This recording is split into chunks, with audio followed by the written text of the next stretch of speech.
Okay, so now that we're back at the table, so I have my dye over here. I also grabbed a couple pieces of paper towel just to help keep the area clean. And then I have my white shirt. So we're just gonna put the white shirt flat on our garbage bag. Okay, perfect. So now that you have your shirt like this on your garbage bag, we're making a spiral design. So what you need to do is take your fork that you have and then put it just in the middle every time, just like this, and then just twist it. See, when you twist it, it all comes together as a spiral. And then for these last outer pieces, just use your hand gently to guide that shape in. And then you can take your fork out, and then what you need to do is just grab one elastic band and put it this way. So just put it in the middle. Maybe you can hide the tag a little bit. Make it look a little bit more neat. Have like the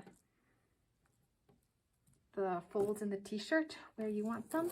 Take the other elastic band and then fold it on this side. And then if you want to keep these folds, for example, more in as well, then you can just grab another elastic band and then do it to the side.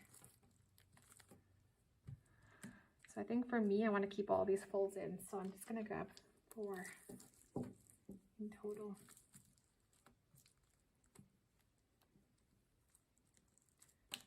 Okay, perfect. So then you see how it looks like this. And then I'm just going to pull the folds a little bit because I just want to make sure that it looks good. And then this is basically it. So then what you're going to do now is grab your gloves and just put them on. And this is just because the tie-dye stains. So if you don't trust yourself when you're filling it in with the water, you can also wear your gloves before you fill it in with the water. It's really up to you. And then because we're doing a 2-color tie-dye, what I want to do is I want to put one color on one half and then put the other color on the other half of the shirt. And then it should be a spiral design. Okay, so I'm just going to decide. I guess I'm going to have the yellow on the top, closer to the collar, and then the blue on the bottom. So what you want to do is just uncap it. And then just go like this and gently squeeze it. And then just make sure that you get all of the folds.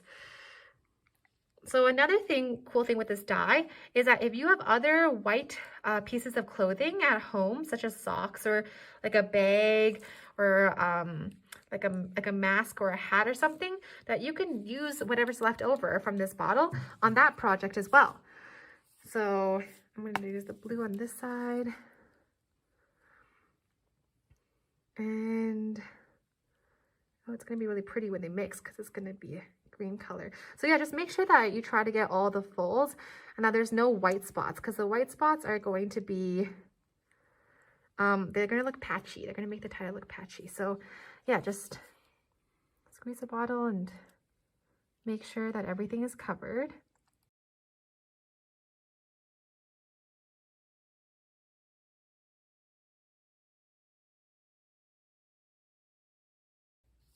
Okay, so then what you want to do is you want to flip over your shirt. So to do it do it on the other side. So I'm just going to flip it over on the dark side because I don't want to touch the yellow. And then just do it here as well. I'm just going to loosely follow this line. And the color mixing will be really pretty.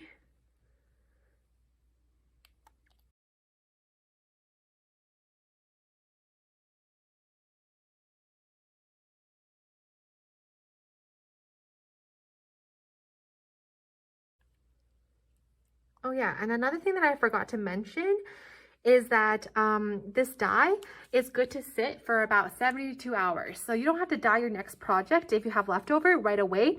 You can leave this dye for up to 72 hours. After that, then the dye sort of loses its like potency. So it just might not be as strong.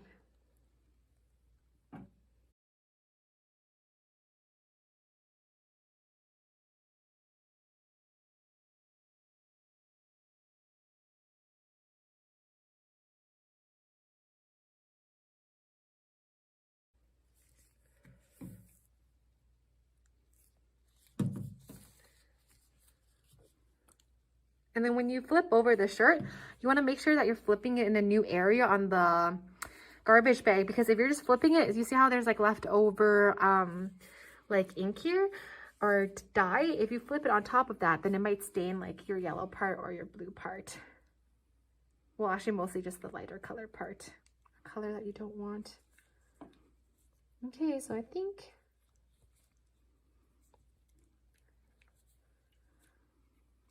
this is basically good. Yeah, I just want to drench it to make sure that it's entirely covered.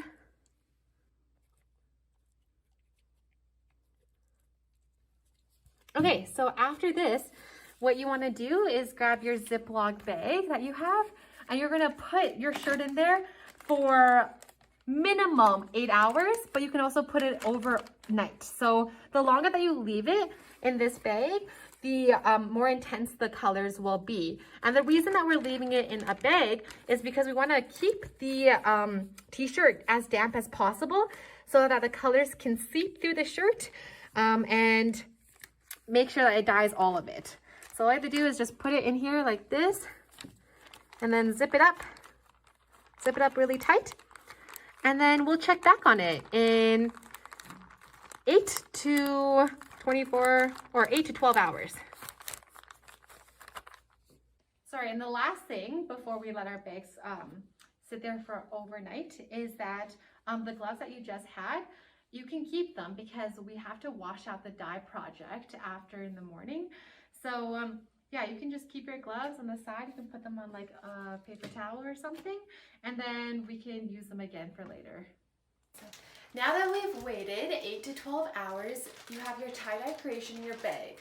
So what I want you to do is grab your gloves again, and I'm just gonna put them on really quick. And it's time for us to reveal our creations. And this is the exciting part of the whole tie-dye process. So you probably want to do this over a sink in your bathroom. Okay, so this is what it looks like right now, and we just have to take off all the elastic bands. Just put that there.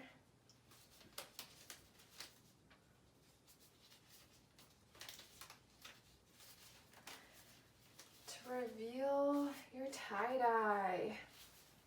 Whoa! Look at this. This looks so nice. This is super cool.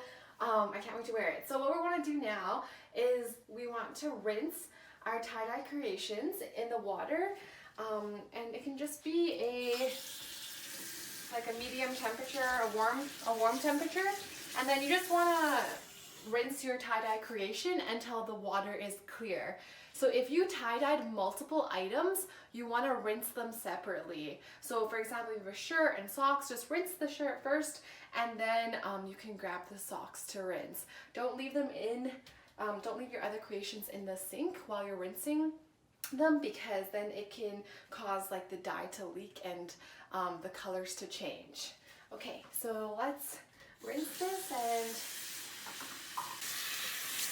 so yeah, you see how the dye is coming off.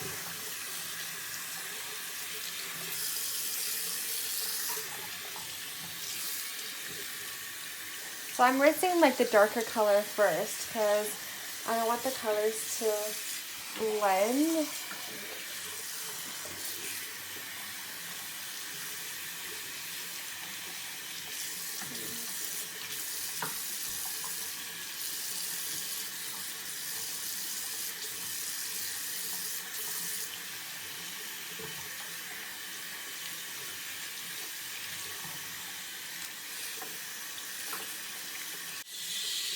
Okay, so if you look here, this is pretty much good. The water is coming out clear. So what you can do now is you can lightly just squeeze out your shirt. And then you want to immediately take this to the washer, because if you don't, the shirt, the colors can continue mixing. So you want to go and find your washer really quick, but if you can't and you don't have the time right now, then the best thing that you can do is lay this flat on the garbage bag setup that we had before. That way it prevents the colors from mixing too much. Okay, so let's go to the washer. So when it comes to the washer step, you can just put it in, and then you can put other similar tie-dyed colored items in here as well. So you don't have to do it separately like you did in the sink. And if you want to come closer, so I'm just gonna set my cycle to normal, my temperature of my water to warm cold, medium spin, and medium normal soil. If your laundry has the load levels, then you want to set to a large load, and you can also add a small amount of detergent. So I'm just gonna power that up, and then not power that up, start it up. Okay. So now that our creation is finished in the wash, what we want to do is just pop it in the dryer. We don't want a dryer sheet in there, so just keep it in, and then just start the dryer, and then when the shirt is all dry, then you're good to wear it. And then for the next few wash cycles, make sure that you wash your creations independently without other clothes, because there still might be dye coming off, and you don't want your other clothes to be stained those colors.